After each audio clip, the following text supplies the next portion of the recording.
আলাইকুম ওয়া রাহমাতুল্লাহি ওয়া বারাকাতুহু। সম্মানিত মুআল্লিম ভাইরা, আশা করি সকলেই ভালো আছেন। আমি আল্লাহর রহমতে আলহামদুলিল্লাহ ভালো আছি। আমরা ইতিপূর্বে শিখেছি যে ওয়াওয়ের সঙ্গে 10 হরফে 22 হরফ মুরাক্কাব হয়। সেই 10 হরফগুলো কিভাবে আমরা বেলাগুলোর মধ্যে লেখা শিখবো এবং বাচ্চাদেরকে কিভাবে লেখাগুলো সুন্দর করে লেখা শিখাইবো সে সম্পর্কে আমরা শিখেছি। আজকের পর্বে আমরা শিখবো ইয়া এর সঙ্গে 10 হরফে 22 হরফ মুরাক্কাব হয়, সেই 10 হরফগুলো কিভাবে আমরা লেখা শিখবো এবং বাচ্চাদেরকে কিভাবে লেখা সুন্দর করাবো সে সম্পর্কে আজকের ভিডিওটি করা। ভিডিওটি না টেনে মনোযোগ সহকারে শেষ পর্যন্ত দেখতে থাকুন। ইনশাআল্লাহ আশা করি এখান থেকে খুব সুন্দর আপনি ইয়া এর সঙ্গে 10 হরফে 22 হরফ মুরাক্কাব হয় সেই 10 হরফগুলো আপনি লেখা শিখতে পারবেন। তাহলে চলুন আর কথা না বাড়াই আজকের পর্বতে চলে যাই। ইয়া এর সঙ্গে 10 হরফে 22 হরফ মুরাক্কাব হয়, সেখান থেকে সর্বপ্রথম শুরু হচ্ছে যে এক দাঁত দিয়া 5 হরফ। এক দাঁত ইয়া কিভাবে লিখবেন খেয়াল করুন। যেমন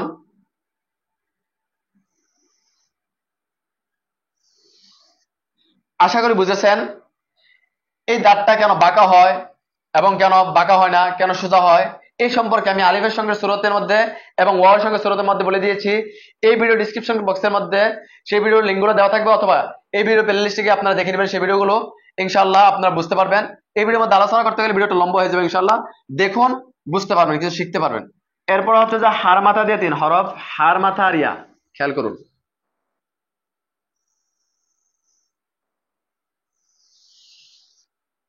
এটা হচ্ছে যে হার মাথা আর ইয়া কেন লম্বা হয়, কেন এই মাথাটা এরকম হচ্ছে, কেন এদিকে বাড়তি হচ্ছে, এই সম্পর্কে আলিফের সঙ্গে ওয়ার সঙ্গে সূরতের মধ্যে আলোচনা করা হয়েছে।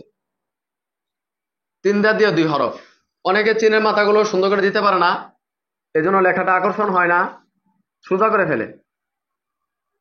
আমি শুধু আপনাদের সুবিধার জন্যই লেখাগুলো একটু বড় বড় করে লিখে দেখাই সবসময়, যেন আপনারা সহজে বুঝতে পারেন। এভাবে 3 দাঁত দিয়ে ইয়া লিখবেন। সদের মাথা দিয়ে 2 হরফ।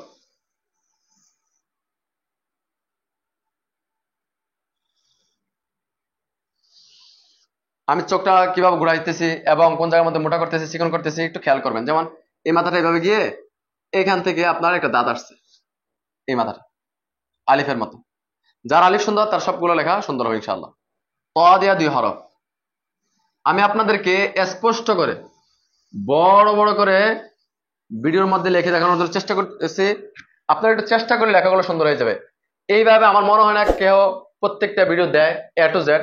আমার আলিফের সঙ্গে স্রোতগুলো দেওয়া আছে, ওয়ার সঙ্গে স্রোতগুলো দেওয়া আছে, ইয়ার সঙ্গে স্রোতগুলো দেওয়া দিতেছি। এরপর আপনার নকশার স্রোতগুলো দেওয়া আছে, আপনারা দেখে নিতে পারেন। একটু যদি চেষ্টা করেন খাতার মধ্যে কিভাবে লিখবেন সে সম্পর্কে ভিডিও দেওয়া আছে, আপনাদের লেখা সুন্দর হবে ইনশাআল্লাহ। আইনের মাথা দিয়ে 2 হরফ। খেয়াল করুন, মানুষ মূলত প্রশিক্ষণ দেয় তার জন্য হাতের লেখাটা সুন্দর হয়। কথা বুঝতে পারছেন? আপনি যদি একটু ভিডিওগুলো দেখে দেখে যে হাতে লেখাগুলো সুন্দর করতে পারেন, যে কোনো জায়গার মধ্যে আপনার খেদমত ওকে। এবং এগুলো পড়ানোর নিয়ম কানুন সম্পর্কে আমার ইউটিউব চ্যানেল ভিডিও দেওয়া আছে, আপনারা দেখে নেবেন। গোল মাথা দিয়ে 2 হরফ। একটু যদি আপনি কষ্ট করে ডিসক্রিপশন বক্সে গিয়ে দেখেন আলিফের সঙ্গে স্রোতগুলো কিভাবে পড়ায়, ওয়ার সঙ্গে স্রোতগুলো কিভাবে পড়ায়, ইয়ার সঙ্গে স্রোতগুলো কিভাবে পড়ায়, তাহলে আপনার কোনো কষ্টই হবে না। শুধু লেখাটা শিখবেন আর পড়ানোর নিয়মগুলো ডিসক্রিপশন বক্সে লিঙ্ক দেওয়া আছে, সেখান থেকে দেখে নেবেন। যদি আপনি ডিসক্রিপশন বক্সে ঢুকতে না পারেন তাহলে যে জানে তার কাছে যাবেন ইনশাআল্লাহ। আশা করি লেখাগুলো বুঝতেছেন। এখন হচ্ছে যে লামিয়া। খেয়াল করুন, এখানে একটা কায়দা আছে পড়ানোর নিয়ম। এখানে কোনা করে টান দিলে কাপ, ওইটা ওই পড়ানোর নিয়মের মধ্যে চলে আসবে। ওইখানে হচ্ছে যে আপনার এক দাঁত দিয়া 5 হরফ, এরপর আপনার 3 দাঁত দিয়ে 2 হরফ, এইভাবে নিয়ম আছে। এখানে লাম দিয়া 2 হরফ হবে, লামিয়া কাফিয়া। আশা করি বুঝতেছেন। এখন হচ্ছে যে মিমিয়া। ভাই একদিনে লেখা সুন্দর হবে না, বুঝতে পারছেন? একটু চেষ্টা করতে হবে। আমার লেখাতে বেশি সুন্দর তা না, এভাবে যদি একটু ফলো করেন আপনার লেখা সুন্দর হবে, এতটুকু আশা করা যায়। কিন্তু চেষ্টা করতে হবে। এইভাবে নিয়ে মাথাটায় অনেক কষ্ট করে লেখাগুলো শিখেছি, বুঝতে পারছেন? চেষ্টা করতে হবে, গোসা মাজা করতে হবে, ইনশাল্লাহ আপনার লেখা সুন্দর হবে। হাইয়া কিভাবে লিখবেন ভালো করে খেয়াল করুন। প্রত্যেকটা লেখা একই, বুঝতে পারছেন? ওয়াও ইয়া আলিফের সঙ্গে সব এক, শুধু মাথাগুলো দিয়ে আপনি খালি এখানে ইয়া হলে ইয়া দিবেন, ওয়াও হলে ওয়াও দিবেন, আলিফ হলে আলিফ লাগিয়ে দিবেন। এখানে ইয়াটা এইভাবে নিয়ে এই শুধু একলা ইয়া হলে এইভাবে লিখবো। আর যখন যুক্ত ইয়া লিখবো এখানে বুঝাই দিচ্ছি পরিপূর্ণ, এভাবে সোজা নিয়ে এরপর এখান থেকে বাঁকা করে নিয়ে এই যুক্ত ইয়া লেখে এখানে এরকম হবে, এইভাবে দেবে সোজা যাওয়ার পর এই আপনার টান দিবেন। আশা করি ভিডিওটা বুঝেছেন। এখন আমরা শিখবো ইয়ার সঙ্গে দর্শতে 22 হরফ মোরাক্কাব হয়, সেই দর্শরত গুলো কিভাবে এক লাইনে সুন্দর করে সাজিয়ে লিখবেন খেয়াল করুন। এইভাবে সুন্দর করে আপনি এক লাইনের মধ্যে ইয়ার সঙ্গে সুরত গুলো লিখবেন। বাকি 7 হরফ মোরাক্কাব হয় না, দাল জাল রজা ওয়াও হামজা আলিফ, সেগুলো পড়ানোর ক্ষেত্রে আসবে। যদি তাদের হরফ সুন্দর হয় তাহলে বাকি 7 হরফ গুলো লিখতে পারবে।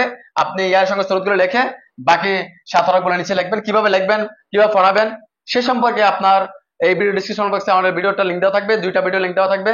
একটা এই চ্যানেলের ভিডিও লিংক, আরেকটা হচ্ছে আমার নতুন চ্যানেলের ভিডিও লিংক। নতুন চ্যানেলের ভিডিও লিংকটা দেখার জন্য চেষ্টা করবেন।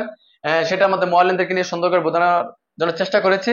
আপনার সেই ভিডিওটা দেখলে তাহলে মুরাক্কাব আলিফের সঙ্গে ওয়ার সঙ্গে ইয়ার সঙ্গে এবং আপনাদের বাচ্চাদেরকে কিভাবে বাচ্চাদেরকে শিক্ষা দিবেন এবং কিভাবে লিখবেন এবং লেখাগুলো কিভাবে শিখাবেন, আপনাদের আর কোনো এই সম্পর্কে কষ্ট হবে না। আর মুরাক্কাবটা বুঝতে পারলে আর হরফগুলো বাচ্চাদেরকে ভালো করে শিক্ষা দিতে পারলে তাহলে আপনার আরবি লেখাগুলো সুন্দর হয়ে যাবে। হরফ সুন্দর হলে মুরাক্কাব সুন্দর, মুরাক্কাব সুন্দর হলে নকশা সুন্দর। আর নকশা সম্পর্কে আমার ভিডিও দেওয়া আছে। আর নকশা সুন্দর হলে আপনার আরবি যে কোনো শব্দ বাক্য সূরা কেরাত আপনি লিখতে পারবেন, বাচ্চাদেরকে শিখাতে পারবেন। আশা করি ভিডিওটি বুঝেছেন।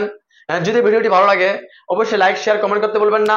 আপনার এখান থেকে যদি বিন্দু পরিমাণও যদি লেখা শিখতে পারেন অবশ্যই কমেন্ট করে জানাবেন এবং আমাকে উৎসাহিত দেওয়ার জন্য চেষ্টা করবেন এবং সকলের কাছে ভিডিওগুলো পৌঁছে দেওয়ার জন্য চেষ্টা করবেন।